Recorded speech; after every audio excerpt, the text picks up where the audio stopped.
उधार की जूती खैरात का नाड़ा, पढ़ दे मुल्ला ब्याह उधारा। भाई इतनी बेइज्जती भी क्या कोई करता है जैसी इस बार पाकिस्तान की हुई। और ये बेइज्जती किसी और ने नहीं बल्कि यूएई ने करी, और वो भी पूरी दुनिया के सामने। तो वहीं दूसरी तरफ अर्दोगन जो ये चाहत रख रहे थे कि पाकिस्तान के साथ मिलकर भारत के खिलाफ कोई बड़ा बवाल खड़ी करेंगे, वो भारत के दोस्त इजराइल के पैर क्यों पकड़ रहे हैं। तो आखिर रूस और भारत के बीच वो कौन सी डील है जो अटक गई है और भारत के सामने रूस ने शर्त रख दी है। आइए जानते हैं इन खबरों को विस्तार से। ऐसा लगता है जैसे राष्ट्रपति तुर्की के अर्दोगन को अब धीरे धीरे अकल आने लगी है। अब इसे अल्लाह की रहमत समझिए या रात वाले काढ़े का असर, लेकिन अर्दोगन में बदलाव तो जरूर आया है। सऊदी अरब को चुनौती देते हुए पूरी दुनिया के सामने खलीफा बनने के चक्कर में अर्दोगन ने बड़े बड़े पंगे ले लिए, लेकिन अब इस पंगे ने उनकी अर्थव्यवस्था को नंगा जरूर कर दिया है।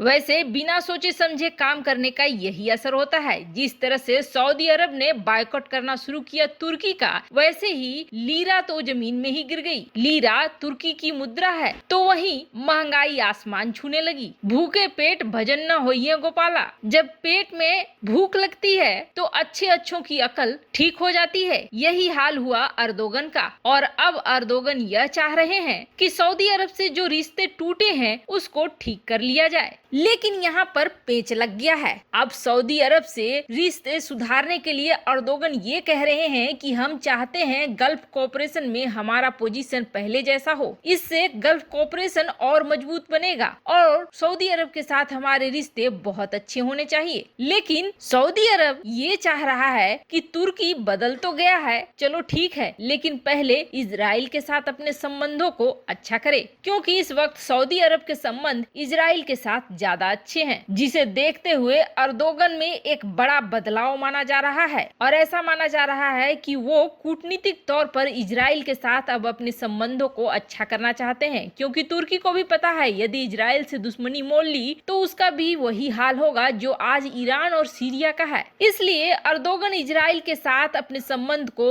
ठीक करने के लिए एक कदम बढ़ा चुके हैं और इजराइल में अपने दूतावास को खोलना चाह रहे हैं। वहीं दूसरी तरफ कहते हैं ना, इज्जत कमाने में बहुत वक्त लगता है लेकिन गंवाने में बहुत ज्यादा वक्त नहीं लगता है। तो पाकिस्तान ने तो कभी इज्जत कमाने की सोची ही नहीं। अब तो ऐसे देश पाकिस्तान की खिल्ली उड़ा रहे हैं जो कभी साथ खड़े हुआ करते थे। यूएई, सऊदी अरब, ये कभी ऐसे देश थे जो पाकिस्तान को अपने साथ लेकर चलते थे, लेकिन आज ये देश न सिर्फ झिड़क रहे हैं बल्कि बुरी तरीके से अपमानित भी कर रहे हैं। जहां सऊदी अरब ने अपने दिए हुए कर्जे को मांग लिया तो वहीं यूएई ने भी पाकिस्तानियों का वीजा कैंसिल कर दिया। इतना से मन नहीं भरा था। हालांकि ये सब कुछ जो हो रहा है पाकिस्तान के साथ, उसकी वजह भी खुद पाकिस्तान है, लेकिन अब की बड़ी वाली बेइज्जती हुई वो भी यूएई के द्वारा। दरअसल यूएई के उप प्रमुख पुलिस और सार्वजनिक सुरक्षा लेफ्टिनेंट जनरल धी कफलन, उन्होंने एक बार फिर से तूफान ला दिया है। जैसा कि सभी को पता है पूरी दुनिया में बलूचिस्तान मामले में पाकिस्तान बुरी तरीके से घिरा हुआ है और वहाँ दिन रात आंदोलन हो रहे हैं। ये आंदोलन उग्रवाद का रूप भी लेते जा रहे हैं और हाल ही में करीमा बलूच के साथ जो दुर्घटना हुई, जो एक बलूच कार्यकर्ता थी, उसके बाद बलूचिस्तान में और भी माहौल गर्म हो गया। उसके बाद दुबई के जो ये डिप्टी चीफ हैं पुलिस और पब्लिक सिक्योरिटी के,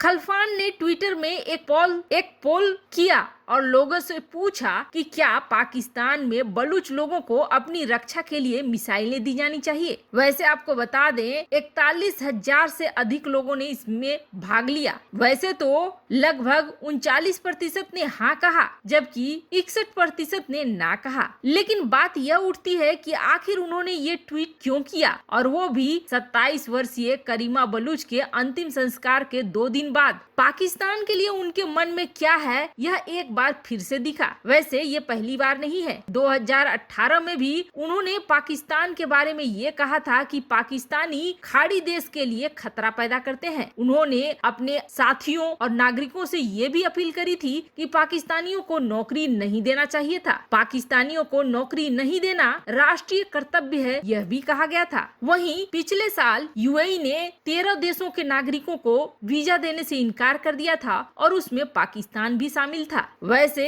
कफलन को माना जाता है कि वो एक ऐसा बैरोमीटर है जो यह बतलाता है संयुक्त अरब अमीरात में पाकिस्तान की औकात कितनी है। कुल मिलाकर कहें तो अरब देश में पाकिस्तानियों का स्वागत नहीं किया जाता है और जिस तरह से अब्राहम समझौता हुआ है उसके बाद यूएई इजराइल के ज्यादा नजदीक चला गया है। यहाँ तक कि दोनों देशों के नागरिकों के बीच यात्राएं भी शुरू हो गई है और इस बीच इमरान खान सरकार यूएई सरकार से प्रार्थना ही कर रही है पाकिस्तानी वीजा को लेकर यूएई ने जो फैसला किया है उसे बदले, पर यूएई टस से मस नहीं हुआ है। वहीं दूसरी तरफ भारत और रूस के बीच एक पेच फंस गया है। दरअसल हिंदुस्तान एरोनॉटिकल लिमिटेड ने रूस के साथ एक कॉन्ट्रैक्ट किया था 272 सुखोई 30 MKI विमानों के लिए और एचएएल ने इसे अब तैयार कर दिया है, जहां एक विमान को मॉडिफाई किया गया है ताकि उसमें ब्रह्मोस मिसाइलों को लगाया जा सके। तो वहीं दूसरा अंतिम फरवरी तक तैयार हो जाने की बात कही जा रही है। भारत और रूस के बीच यह कॉन्ट्रैक्ट 2004 में हुआ था, जिसमें से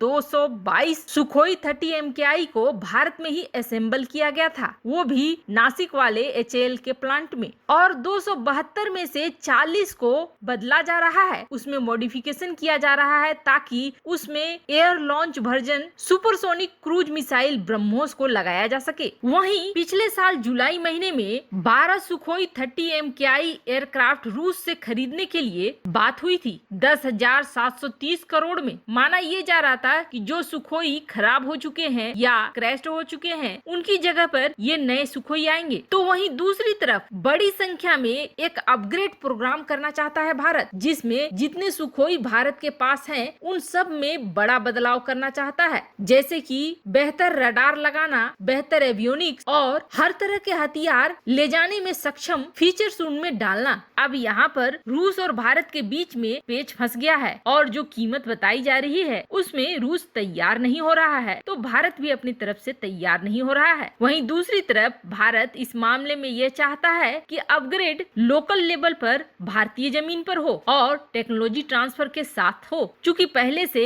भारत सुखोई की एक बड़ी संख्या रख रहा है, ऐसे में भारत को अपग्रेड कराने की बहुत जरूरत है, खासकर ऐसे समय में जब भारत और चीन का तनाव चरम पर है। वैसे अपग्रेड को लेकर क्या कीमत रूस तय कर रहा है ये अभी तक सामने नहीं आया है, लेकिन ऐसा माना जा रहा है कि इस पेच को जल्द से जल्द सुलझाना बेहद जरूरी है। वैसे आपको क्या लगता है, यूएई और सऊदी अरब पाकिस्तान को और पाकिस्तानियों को दोयम दर्जे का मानते हैं? क्या आप इससे सहमत हैं? कमेंट कर अपनी राय जरूर बताएं। जल्द मिलते हैं अगले वीडियो में नई खबर के साथ।